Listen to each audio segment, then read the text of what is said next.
You're listening to Inside of You with Michael Rosenbaum. Ryan, we just had an intense interview. We had a couple intense interviews. Yeah, I'm exhausted mentally, physically. Me too. Yeah, I feel like they were great. They were really great. I can't wait for you to hear them. I'm not going to tell you who we interviewed, but you're going to really dig it. Dun, dun, dun, dun, dun. Thanks for listening to us. Thanks for listening to this podcast. I know there's a lot of podcasts, but I hope you continue to choose this one. The handles, if you want to follow us, which is very important, at Inside of You Podcast on the Instagram and Facebook, at Inside of You Pod on the Twitter. You can watch on YouTube. Appreciate it. Please write a review, helps the show, and join Patreon, Patreon, patreon.com/insideofyou. If you want to support the podcast, give back and help. There's so many people that do that. It's become a big family. You get to ask questions to guests. You get boxes sent from me with notes and tons of other stuff and perks and bonus episodes with me and Ryan, all that jazz. But patreon.com/insideofyou. And you can go to the Inside You online store for awesome merch. There's tons of cool merch. There's new Lex Luthor shirts. I could say anything I want now. The strike's over. TalkvillePodcast.com. You can go get the new prints signed by me and Tom. Only a limited amount left. So a lot of cool stuff there. And thanks for supporting the podcast and the Talkville podcast. Tom and I really appreciate it. And Ryan. Mm-hmm. Ryan's an integral part. I am. What else we got? Go to my Instagram at the Michael Rosenbaum if you want to see where I'm going, cons, what have you. I'm going to Nashville Creation Con. Tom and I are doing a Smallville Nights private event, so get tickets. They're selling out. And also, I don't know if I could say this yet, but I'm saying it. I'm doing another live podcast. And the guest is Kristen Ritter, Breaking Bad, Jessica Jones. The list goes on. She's a brilliant actress and she's a good friend, and she's going to be on the live podcast with me January 24th at the Regency Theater, downtown Los Angeles. Get tickets. There's going to be meet and greet. There's going to be a lot of fun. I might just bring back the t-shirt gun. Oh, that was a hit. I think I almost killed someone over there. What else? But the link tree at the Michael Rosenbaum for everything I'm doing, Cameo, all that stuff. And yeah, here we are, Ryan. Mm-hmm. And we have a great guest today. She was actually on Smallville. Smallville was like one of her first roles, which we talk about. Mm-hmm. And she's done so much since. I mean, Friday Night Lights, the Orville, and she gets deep and personal as well. I really loved this. It was fun chatting with her. I think you're going to really enjoy this. If you don't know her, you're going to learn about her. And I think that's part of the podcast, right? It's like, you may not know someone, but there's going to be a good conversation, you hope, and you're going to learn something from it. Yeah. So, yeah. We're all about learning here. We're all about learning. We are. Let's get inside Adrianne Palicki. It's my point of view. You're listening to Inside of You with Michael Rosenbaum.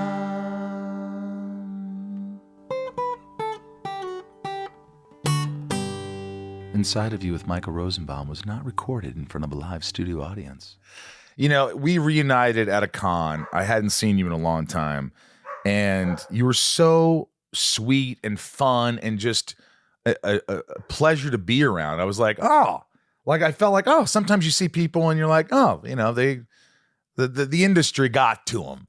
Or, you know, divorce got to them. Or food got to them, or drugs. We could go on. There's a lot of things that, but I looked at you and I was like, she looks great. She has a good state of mind. And, but how are you? Seriously, are you feeling good these days? Are you a little stressed because of the strike? Are you, what are you doing to keep sane? I've been working on stuff, you know, things that are being made after this happens. So, you know, I don't know. I think I'm just so isolated here from everything. So I'm just been focusing on hanging with friends and my dog and, you know, long walks around the lake and Tex Mex. Tex Mex? Mm-hmm. Really? We got a lot of it here. We have some of the best restaurants in the world in Austin. Give me the best restaurant that I would like that's not too fancy, that's just a good steak barbecue place. Okay, steak and barbecue will probably be separate as far as... Well, barbecues have steak. Everybody loves Franklin's here. I just think there's a lot of hype around it. It is good. It is good, but I prefer Black's Barbecue. And Jay Carver just opened here as far as steak goes, and it's pretty damn good. Really? But ATX Cocina is probably my favorite restaurant here. But hey, look, did you always want to do this? Did you always want to be an actor? Is it something that I have a feeling you're a beautiful person, so you probably did modeling at a young age. I didn't look this up. I'm just assuming. You were tall and pretty, and you probably did some modeling. Am I right? I did. Okay. Eventually, when I stopped looking like, I was knock-kneed and I had a fro. Really? Mm-hmm. My parents decided to cut my hair really short, and it's really curly. So, yes. And my sister had a mullet. And I was like, what were you guys doing? Torturing us slowly? I don't know. But yeah, no, I was... if I showed you a picture, you would be like, oh, you were the cutest little boy I've ever seen. But yes, when I finally went, through puberty and my knees straightened out, I was very tall. And so I started modeling, and because I looked at it as like a way out, from Toledo, Ohio. I was like, what can I do that gets me out of this city? Yeah. And how old were you when you were thinking these things? I was 7 when I figured out I wanted to act, but that was probably about 14 was when I was like really like scheming. 14 was when you wanted to get out of there. Oh yeah. Like I didn't even think about it. I just thought, Indiana, this is where I guess it all happens.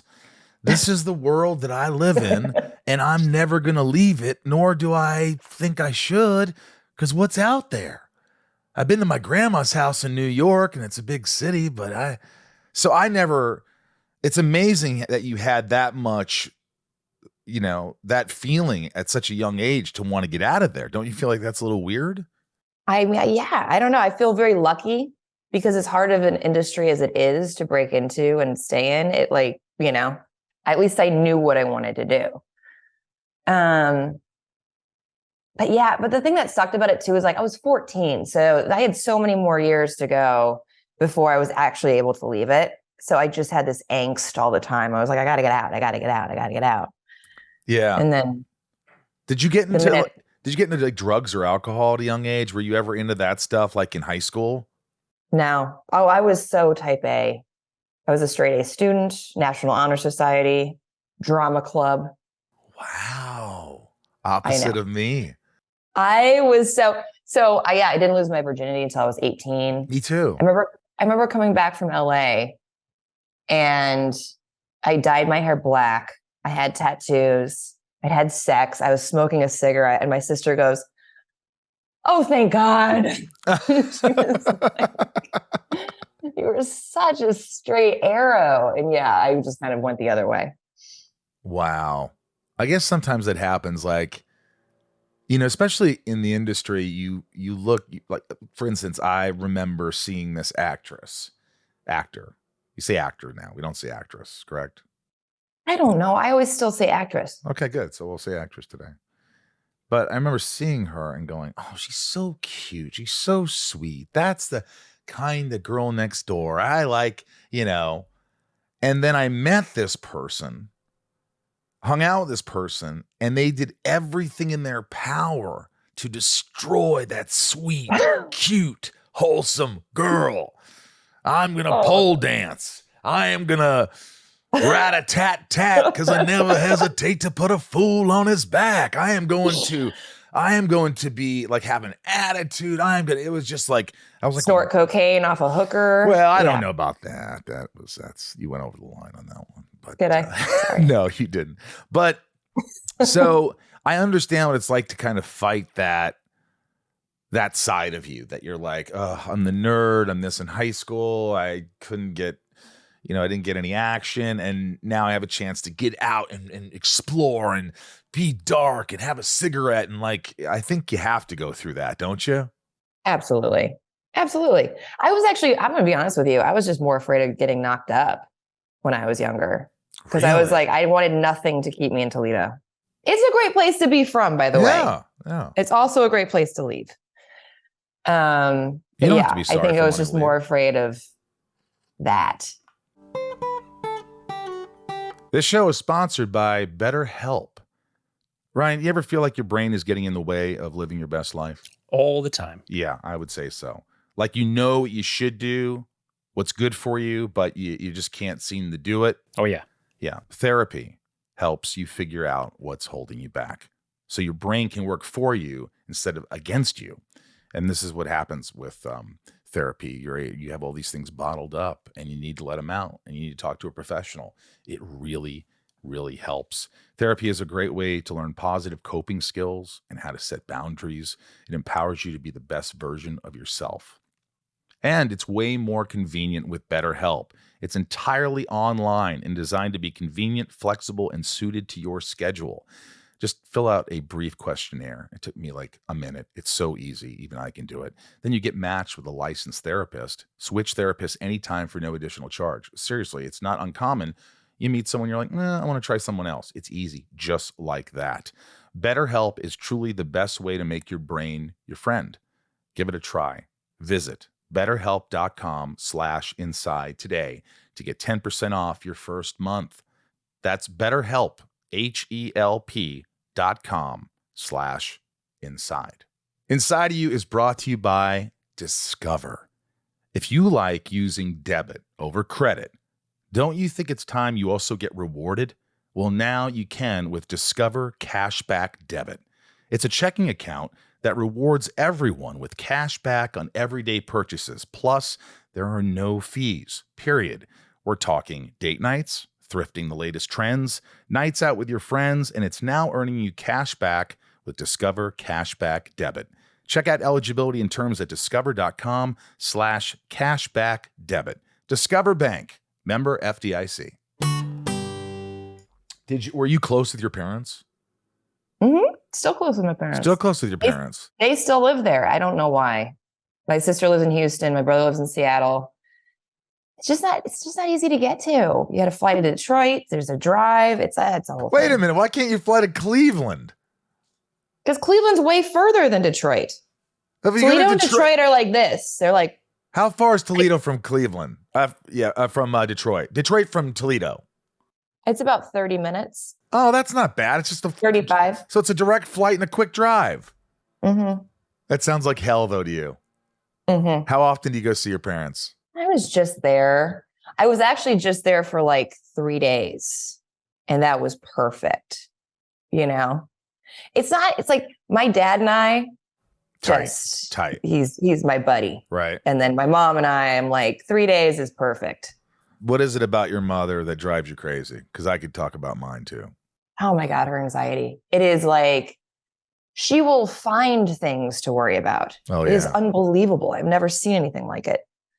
Do you know if I had top 5 quotes my mother has said in her life?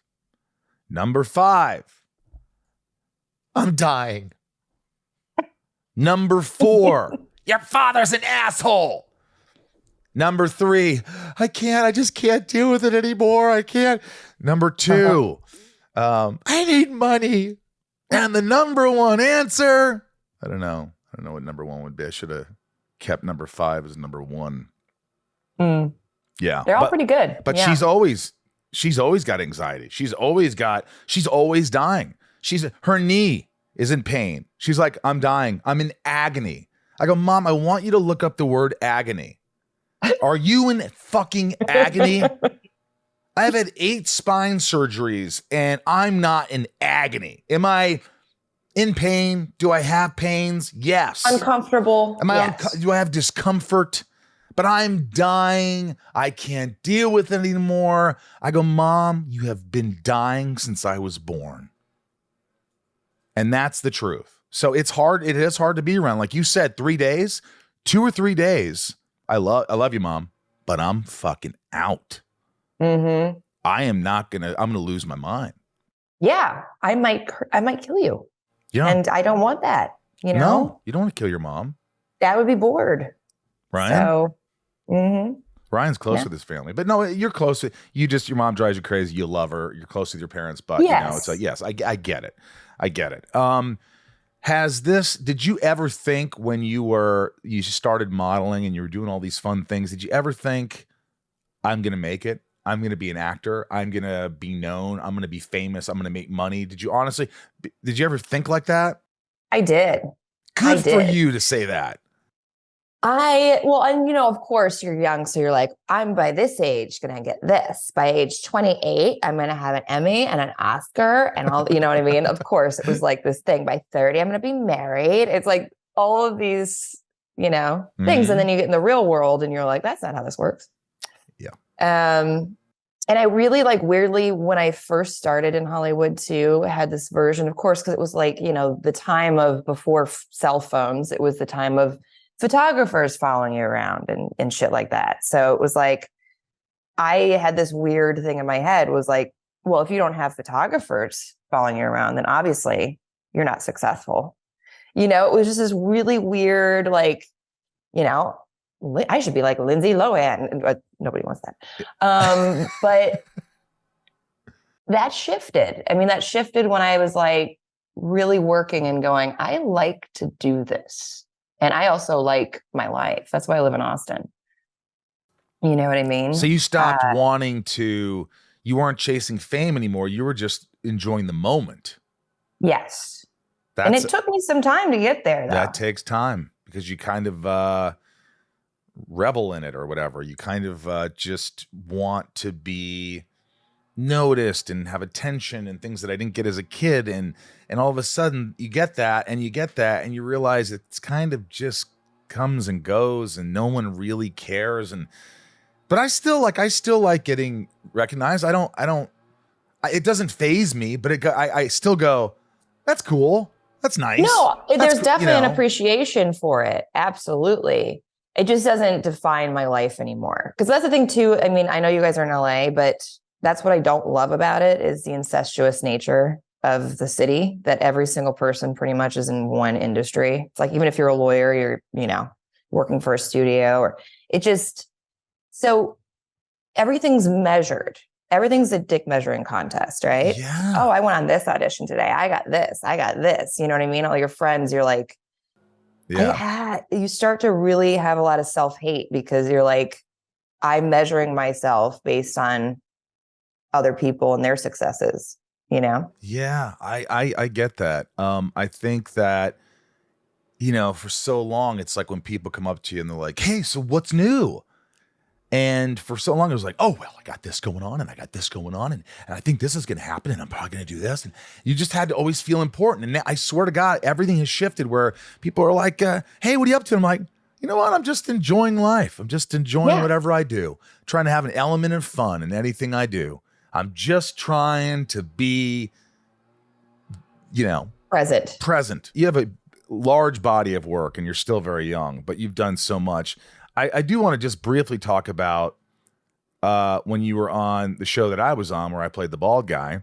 I just want to know. It is interesting seeing you with hair. Yeah. And by the way, I'm getting a haircut today. It's all over the freaking place. Well, that's good. Thanks. But who would have thought you had so much of it? Yeah, I was hoping that my hair would eventually grow. Wouldn't that be sort of like you shave your head for 7 years and then you're bald and your hair? And I used to worry. But Greg Beeman, who was a producer and director on the show. Oh, I love Greg. I love Greg. He said to me, because he directed you. He said to me, hey, just think, Rosenbaum. Everybody else on this show will look the same when they leave, but not you. You'll have hair. And I go, hot damn. I always thought that. Then it gave me a little bit like, okay, that's good. But that is something people would say. Yeah. Sure. But what was your time? What was it like on there? Were you nervous at all coming on? Because this was like one of your first big things, right? Oh my God. It was the first thing I ever did that actually aired. I'd done like a pilot at that point. Oh, this might have been my second paying job. I mean, there was one and it was not a porn, but it's definitely not on my IMDb because it's that, horror movie that you always you're like, I got paid to do that, but I never need to see it. And other people don't either. So it's kind of like the third paying job. And not only that, on said whatever we were on, the first day on set, I had to be in a pasties and a thong, Oh my boy.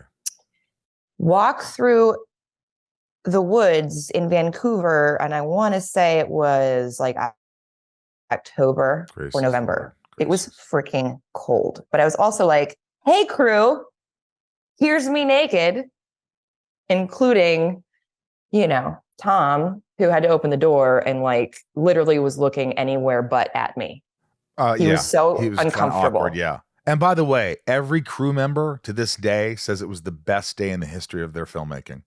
Oh, shut up. Seeing you in the woods with pasties. But you know what? I remember this. I remember just hearing how cool you were and what a sport you were and how funny you were. That's what I Aw. remember. I don't remember like, oh man, she's hot or this. I remember everybody just really liking you. Oh, that's cool. Well, it's I like true. that. It's true. You're a fun person and you're a team player. And so, yes, the first time you meet Tom, I guess you're supposed to play this naked girl who's supposedly from Krypton. Correct. And So. were you nervous? Of course. Tom's hot. Tom's hat. I heard the Toledo accent. I heard your Toledo accent. Tom's Oh hat. my God. He's from freaking Toledo. He is hot, but you were hot. You're still hot. I met you at the Slutton place. Yep. When I was shooting the first thing I ever did, which was a pilot. Yep. Which was before then. So I actually, you made me feel so comfortable because going on to it, I already knew you. See? We met at the hot tubs. The hot tubs. Yeah, I was running because I used to go to the hot tub late at night where there was nobody there. It was completely empty. And I'd sit in the hot tub and I'd just learn my lines by myself and nobody would be there. And occasionally, if there was somebody there, I would just stop, obviously, learning lines and just sit there. And if they stayed too long, I'd leave. But I remember, I think I was learning lines and then you came into the hot tub. Yep. But I think at one point I helped you learn your lines. Yeah, I think you did. I think you actually initiated and said, hey, you want to read? You want to read that? Like you were cool about it, as I recall. But yeah, it's good memory. When you've watched the episode, were you really excited because it was one of the best episodes ever? Oh, yeah. Well, I've only seen it once and it was when it aired. And my managers put together kind of a little screening party, which I don't know about you. I don't love watching myself, especially in front of other people. Definitely not for the first time. Yeah, I have to know if it's good or not. Right? Yeah. It's like cringy. I get really uncomfortable. Oh man, it's the worst when you haven't seen something and you're watching and you're just mic judging it the entire time. Uh-huh. Yeah, that's nerve-wracking. I don't like that. I don't like people being on set. I don't like people visiting me while I'm working. I didn't even watch that small show that I was on for a while. Good save there. Yeah. I watched occasionally, but like now doing that rewatch, it's like watching for the first time. It's so crazy now. And I appreciate it and all that. But it's cool that you were a part of that. You were a part of that sort of mythos. Is that what they call it? That sort of Superman lore. It was cool. But then you went off and did a big show, the football show. Let me tell you something. I think I told you this, or maybe not. I didn't watch the show when it first came out. I didn't watch the show till about, I want to say 5 years ago. And my friends swore by it. And I go, Chris, remember Chris? Uh-huh. We went to the mall together. Yep. I said, Chris, come on, man. It's like high school. It's like, he goes, Rosenbaum, dude, you got to watch it. Trust me. You'll like it. I was hooked. It is such a good show if you haven't seen it. It is, every performance is so just, it's a show that should go down in history as one of the great shows of television in history. It's in the top 10. It is? Who judged that? I guess New York Times or I don't know, somebody. Well, good. And yeah. It was honestly, it was the best thing in the world. It taught me how to really act because, you know, Peter Berg handpicked everybody on purpose for the reasoning that he wanted people to just be raw and improv. And, you know, like you would walk into a room and there were 3 cameras, no marks, and just be like, go. And then sometimes, you know, he'd whisper something. And then our EP director ended up doing this as well, Jeff Reiner. But like, you know, whisper something in my ear and then go to Plemons and whisper something in his ear. And we say whatever it is. And then all of a sudden we have this whole different dynamic going. And then we'd go into the lines. And it just created this really cool environment to work. And it was really hard to relearn how to, you know, walk up to a mark. Seriously, that what a great gift to go in and go, hey, we know the lines and let's go play a little bit. Let's go play and let's improvise if we feel like it. And what a great environment. And you're doing it all in film. You're shooting on film. Yeah, we were shooting on film. And, you know, I met some of my best friends on that show. Connie Britton's still one of my dearest friends in the world. She's like a sister. Who did she play? She was She's not the mom. lead. The mom. She's Tammy T. I forgot the names of people. She's amazing. I loved her. Yeah, and he was great too. I'm honestly, everybody was great. Like there isn't a bad. I can't think of one performance where I'm like, and I'm sure there was some, but like most of these performances were just dynamite. Like, when you look back and you're acting with Jesse Plemons? Yeah, my buddy. Can you remember thinking he's going to be a big star? This guy is really great. Or just thinking like, he's good. Honestly. No, I really thought, to me, he always felt like if Philip Seymour Hoffman and Matt Damon had a baby, that's what he would look like. Yeah. And, you know, with that kind of energy. And I knew even when he was one of the youngest, but he was still like my buddy. You know what I mean? He was a good hang, and he was like 17 or something when we started that show. And yeah, I looked at him and I was just like, he's going to be huge. And here he is, winning awards. And you still talk to him? Yeah. You do? Yes. Well, it's been a long time. I didn't know if you were still close. Yeah, I'm still close. I know him. I know his gal, Kirsten. And they come to Austin quite. I think they actually might buy a place here because, you know, he's from Waco. So, yeah, no, I talked to them. I talked to a lot of the people. Kyle lives in Dripping Springs with his family. Who Kyle does? Mm-hmm. You think Kyle would ever do the podcast? I love Kyle. Oh God, he's a hoot. He's so good as that coach. It was like, you can't be more likable and cool than that dude. Oh, and you know what? Okay, here's a story for you. So Linda Lowy, our casting director, who's brilliant, right? Does everything for Pete Berg. Pete Berg wanted Dwight Yoakam. Oh, that would have been tough. A tough character. It would have been a very different character. Different show. And she was like, listen, you have to see this guy. You have to see this guy. And Peter will tell you the story. And he's like, no, he was that guy on that show with the newspaper. He's too pretty. He's too pretty. He's a pretty boy. I don't want to see him. She's like, listen, we have to put up more than one person. You know what I mean? Like, let's just other people are coming in for sessions. Just let them come in.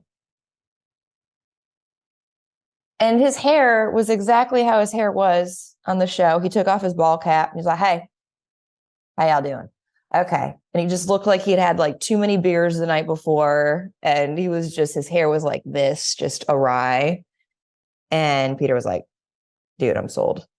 He's the guy.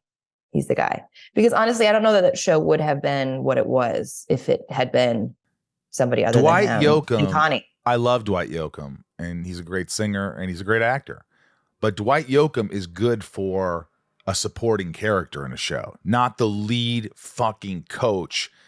That would have been the worst decision ever. What would have happened is the coach would have died in the first season and then they would have had a new coach.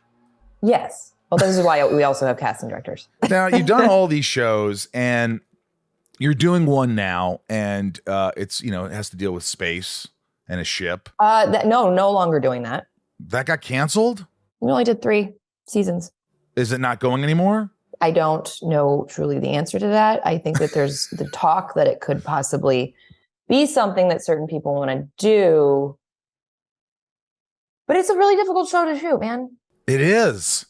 We shot 33 episodes in 6 years. 33 episodes in 6 years? Mm-hmm. How is that possible? Mm-hmm. That's 33 divided by 6 is 5.2 episodes a year. Mm-hmm. Was it expensive? Mm-hmm. Okay, so you're getting paid the same as an actor. So if you're only doing 5 episodes, it's not really worth your time. No, it became an actual real issue because there would be so much time in between seasons because Seth wanted to write everything himself. So it would just take so much time. And at one point we were like, we have to fight the studio to give us a holding fee or something because, Jay Lee was eating saltines and Gatorade at one point because we just couldn't afford anything. It was horrible. Wow. I had no idea. Wait, so you play hockey. Yeah. Did you ever play with my ex-husband, Scott Grimes? I don't think I've played with Scott Grimes, but I knew him from years ago. Big hockey guy. Yeah.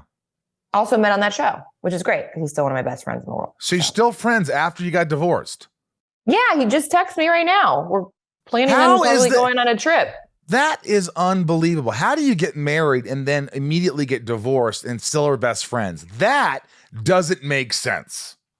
It doesn't. I know. Honestly, I think being thrust back into another season of the show after everything, we started off as best pals. So we were, always just, doing weird stuff to each other on set. That sounded dirty. I didn't mean that like that. We were just always picking on each other. Right. And, playful, big very jokes. playful. Yeah, playful. Right. And then, one day we just hooked up. Yeah. It was really good. Right. And then that just kind of became this thing that we were sneaking for a year on the show. And then it escalated into what it probably shouldn't have, So we tried it. Didn't work. Well, good for you. You're mature. 2 people that are mature, that appreciate each other. It didn't work out the way they thought and gave it a shot, moving on. Mm-hmm. I don't have more fun with anyone outside of my sister in the world. He is so fun. We just sit there and laugh. I remember liking him. I just haven't seen him in so long, but I remember going, I like that guy. I remember liking him. I just don't know him well enough. If we saw each other, we're dude, hey, it's been forever. Right. But yeah, I like him.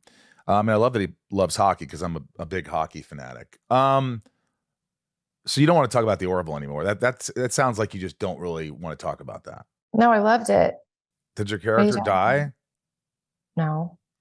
You're like listen, okay. So I did love so many things about it. I think it was the process that was hard.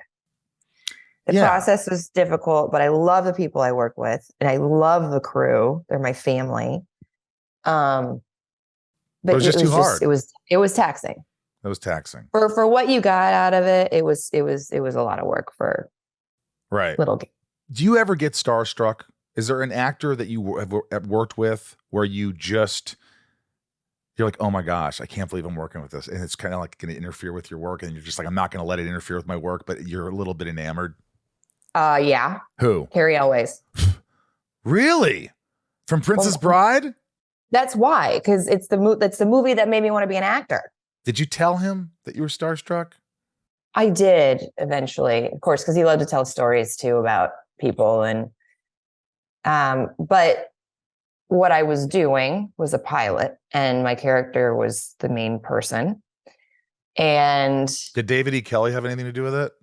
And so when he came in, they wanted me to read with him.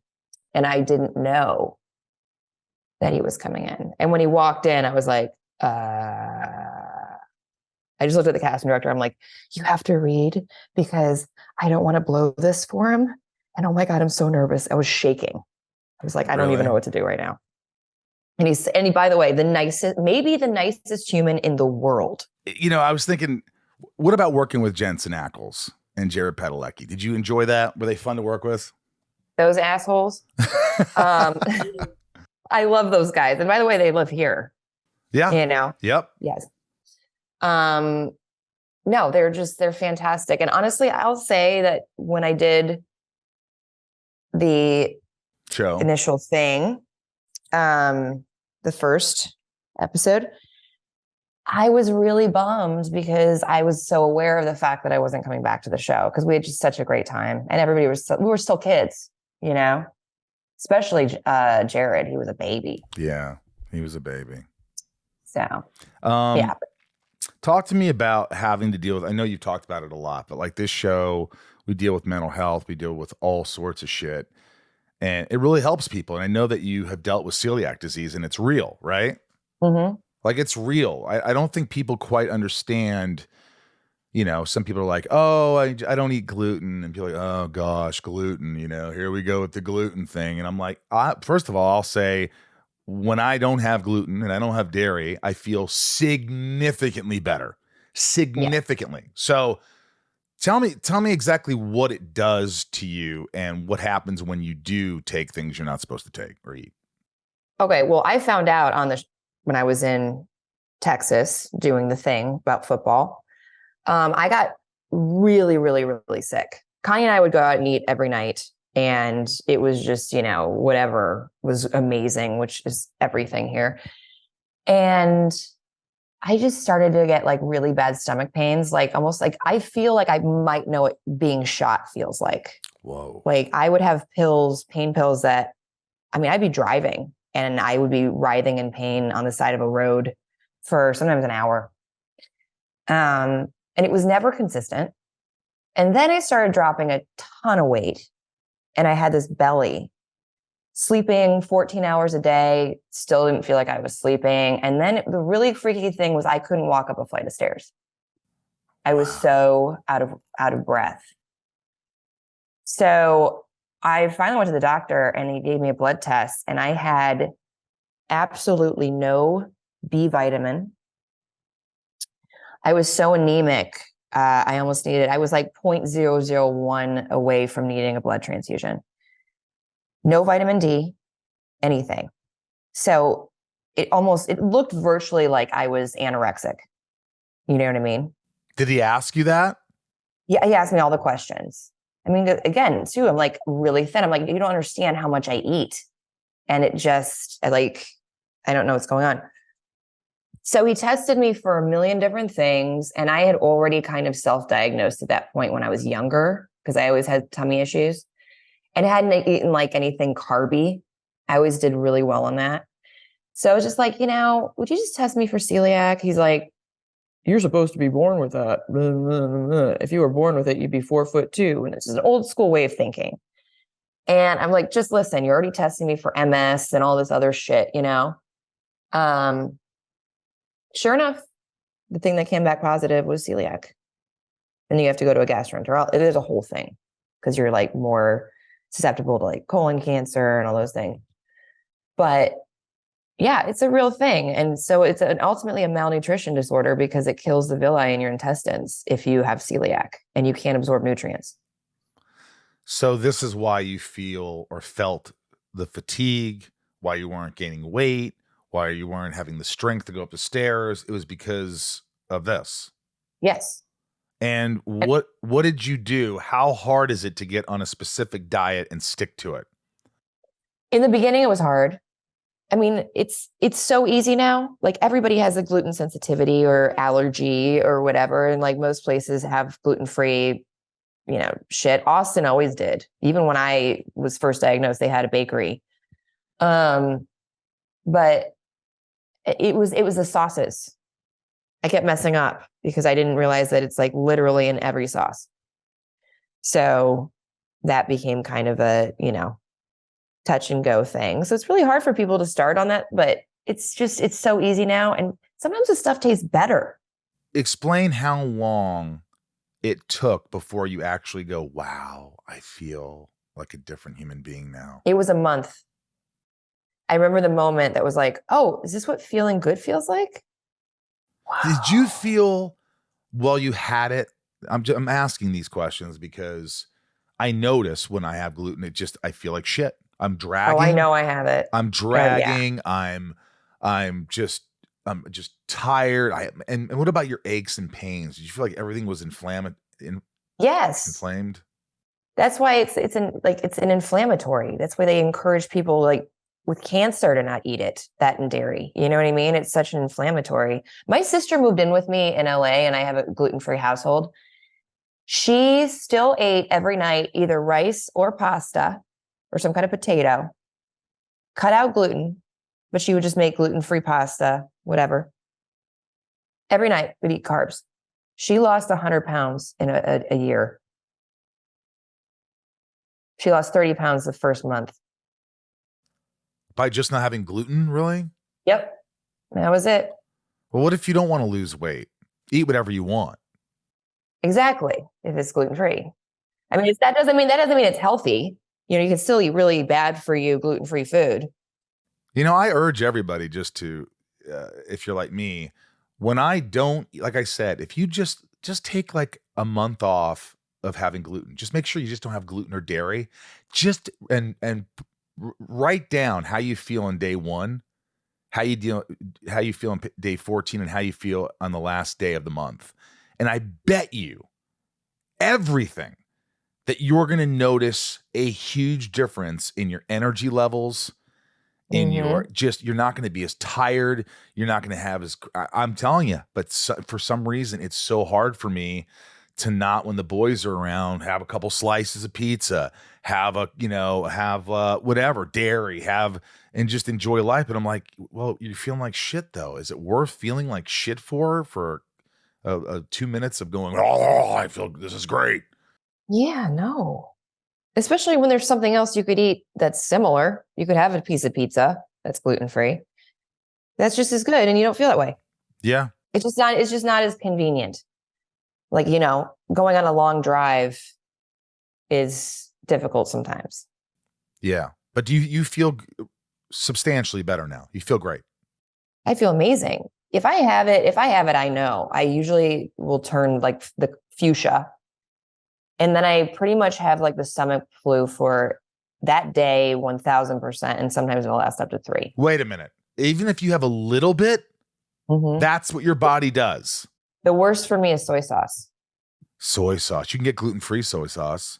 No, tamari. It's better. It just doesn't have the preservative. I mean, think about it. Soy sauce can sit on your shelf for 30 years. Tamari can't. Yeah. Because it doesn't have the wheat. That is a commercial. Soy sauce can sit on your shelves for 30 years. Tamari can't. Introducing new Tamari. It's so funny. Oh my God. I'm like, I don't know if I want to put something in my body that can outlast me and still be okay to use. I love this. This is just a fun conversation. It started out so boring. And then we've just really, because of my questions, they were really boring. And we can cut that though, because it's going to be a really good episode. I'm really excited about this. Look, I know you probably don't believe it, but this was actually turned into one of the most fun times I've had. It really just it was just kind of fun. Yeah, anytime. It really was. I've been wanting you to come on here for a long time, and I'm glad we finally did this. Me too. Thank you for asking me to be on. Yes. Where's Tom? What do you mean? Where's Tom? We do the other. Don't you guys do your podcasty thing together? Oh yeah, we have the other podcast that we do together. We have the Talkville podcast. Gotcha. This is fantastic. Are you going to be in any cons coming up? Not till May. Nashville. What about you? Nashville. Huh? Are you going to Nashville? Going to Nashville? Nashville?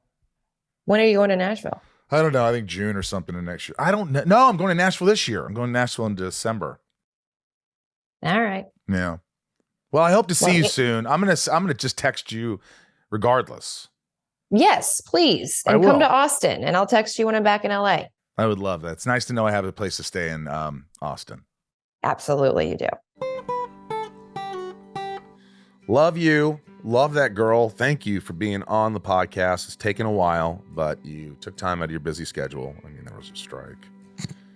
But no, I appreciate it. It was a lot of fun. And I appreciate all you guys for listening. If you really enjoyed the podcast, you're like, hey, not bad, please follow us and listen to some more episodes. Don't just come for Adrian, come for us. We're here, Ryan. We're people. We have banter. We have some banter. Like,